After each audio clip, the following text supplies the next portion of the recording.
I'm Aiman, and welcome back to one of my landscaping and backyard projects videos. This video is another video in the series of us rebuilding our fence in our backyard, and this follows up our intro video where I explained most of the background on why we're rebuilding this fence. But to summarize, my dad built this fence right here that's lasted us for quite a while, for 10 years, and to his credit, it would have worked really well, and it did work well for 10 years. But we had a neighbor that would pile up his stuff against the fence and cause it to tilt, and it caused this problem to be exacerbated in the winter, when all the rain makes the ground soft. This would have been a perfect fence because it was just simply posts and concrete, and then you just put wood. If there was no other factors, if there was no neighbor, it would have probably lasted us another 10 years. My dad's good at designing fences, but he did not anticipate any of this to happen. He didn't anticipate our neighbor to be a hoarder, didn't anticipate our neighbor to be gone, and then for the city to take over, and then for people to be exploring around in this junkyard and leaning even more stuff against the fence. But that's exactly why we're building this fence, and I talk more about that in the other video if you're interested.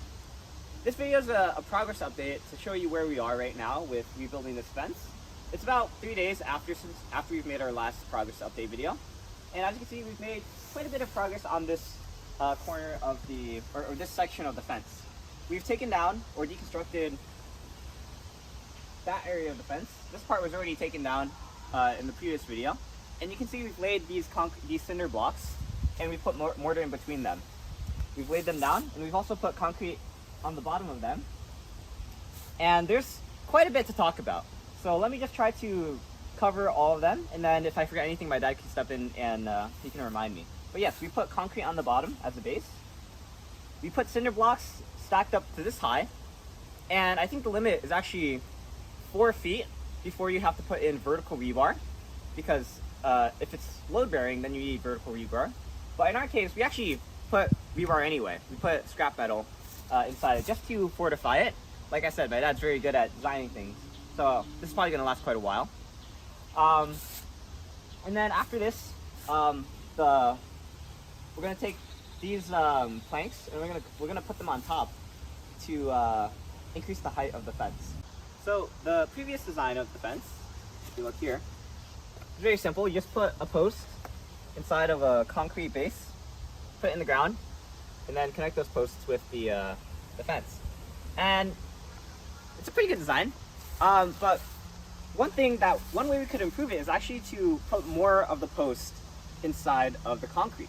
According to my dad, there's like a recommendation. If you have a post standing up, you want at least you want around a third of it to be buried for it to have a lot of stability. In our case, we have an 8-foot pole that we're going to install. This is actually 2 feet tall, so we have a quarter inside. So it's going to be somewhat strong, but it's definitely going to be stronger than these posts, which we only have a foot of the post in the concrete, which is probably why this tilted. So we're going to make this stronger by putting posts inside the cinder block.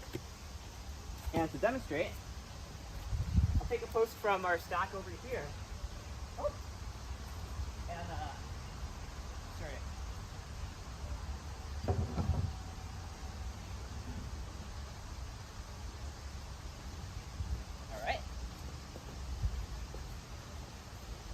So like I said, not a full third of it is going to be buried, but a quarter of it will be, which should give it a lot of strength.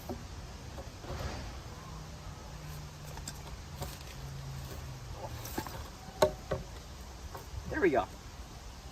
And then we'll fill it in and make it completely vertical, and that will give it a lot of stability. Strength is not the word I'm looking for. Stability is the word I'm looking for. And then we'll put maybe another one here, and then another one down there, and then we'll keep doing that along the entire section of it. And we'll connect them the same way that we've connected them before. If you can see from that angle, there's a bar on the back side of it. That's how we connect all the boards together. And we're going to reuse the reuse the dog ear planks that we used from the old fence, because aesthetic actually doesn't matter too much, because we're actually going to be putting a retaining wall in front. We're going to put some ground, and we're going to be planting some trees and plants in front of the fence. So we're going to take that arbor vitae, and we're going to be planting it in front of the wall. So it's not going to matter what the wall looks like because it's going to be covered by plants. So I'm not sure if that illustrates the picture, but I think it kind of paints it pretty accurately. Ground, trees, cinder blocks up to 2 feet, and then we put the fence up. That's going to go another 6 feet, and that's going to be blocked by the trees. Okay, so this hopefully should illustrate what I'm talking about a bit better. You see the post here and the beam connecting it, and then we're just going to put the planks on the front of it, and it's a fence. Literally the same design as what we have on here, but we're just going to put it inside the cinder blocks. And right now it's jutting out about 6 feet or so. In our last video we talked about keeping the fence 6 feet, but I think we're going to actually increase it. The max we can do is 7 feet under zoning regulations, but we're going to see if we can go for 6.5 because my dad wants to kind of block off the burnt down house. It's a bit of an eyesore. And yeah, we've made quite a bit of progress. Our next step is going to be working on this side of it. I'm going to be tearing down this this section of fence. So I'm going to be unscrewing all the boards and then knocking some concrete. Actually, you can't really see it, but I'm going to be knocking concrete down over there. I'll be taking out the posts, knocking off the concrete that is attached to the posts and reusing them. And then I'm also going to be cleaning up in the back of the fence because this is going to make it quite hard to build a fence. Oh god. This is the first time I'm like actually looking at this. This is going to be a lot of work. Well, I'm going to be doing that tomorrow. So wish me luck on that. But as you can see, we've done quite a bit of good work on this, and I think everything is going well. We're gonna keep. Oh yeah, one thing I want to mention with these posts. Zoning regulations limit the height of the fence to 7 feet, but when they talk about the height, they're not talking about the height of the post. They're talking about the height of the fence. But the posts don't necessarily have to be restricted to 7 feet. So we can see how far we go with that one. The posts would be useful for like putting things like, solar lights or cameras on them. So we might be ending up using these for a future video. So go check that out.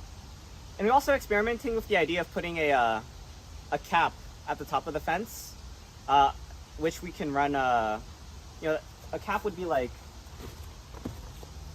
imagine like you have the picket fence goes up. The cap would be like a flat piece that goes up at the top, and it goes along the entire thing.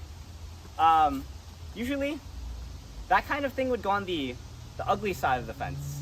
That would go on like, if you were if this was like a normal fence, it would go on the outside. In our case, we're actually going to keep it on the inside because it's more useful if it's on the inside. That way, we can hang cameras from it if we have a beam, like that. So that's a few of the ideas that we're playing around with right now. But I've done this video just to give you an idea of like where we are right now, and also like what we're thinking ahead of us, because that's going to change. And in my future videos, I'm gonna say, oh yeah, we changed our mind. But at least we're documenting it right now. So it's a bit of the engineering process. Okay, and I'll just end this off by talking about like concrete. So you'll notice that all these cinder blocks have empty holes inside of them. And you might be thinking, okay, what goes inside of these? The answer is we're not going to put anything inside of them. One reason is because using concrete to fill all of this would cost a fortune. Second reason is because these are actually more useful if they're empty. We could use these for something else if we want to put another post. And it's just more advantageous to keep these empty, and most people don't fill them. So it just makes more sense to keep the cinder blocks empty. And we're going to actually put a 2x6 on top just to cover up the holes and also make it look nice. And another thing is that on the inside, on this side of the fence, we're going to put reaching out about 1 foot from the fence, we're going to put some concrete. And that's to prevent plant growth. Because if you can see at the end over there, there are plants growing. Or if you saw over there, there are plants growing up against the side of the fence, which can weaken its integrity. And we don't want that to happen. We don't want a repeat of this, because I feel like rebuilding this would be even more of a nightmare. So that's another thing that we're going to do to future-proof this design. But that's all the updates I think that we have for now. If you have any thoughts about our design or contributions you want to make, feel free to leave them down in the comments below. But look forward to what we're doing. I'm Aiman, and thanks for watching. Please like, comment, subscribe, and look at other videos on EyeOnAiman, especially the videos on repairing this fence and other projects that we have in the backyard. And I will see you there. For now, I'm Aiman, and signing out. Peace. So, my dad did all the laying of the cinder blocks and putting the mortar. And I could have done it, but I didn't, because I've already done this sort of job over there with the dump place. I've already laid concrete blocks and put mortar, so I already know how the experience. So there's nothing new I'm going to get out of doing this experience. But also because my dad has a bit of a more perfectionist mindset and has a bit more of that careful eye to things that this sort of job requires. Also, you know, I'm doing all the grunt work. You know, hauling all the cinder blocks here and hauling all the dirt, because I'm young and I'm strong, maybe even stronger than my dad. So it's a bit of a nice balance of work. I'm doing all the grunt work and my dad's doing all the careful work, so it works out.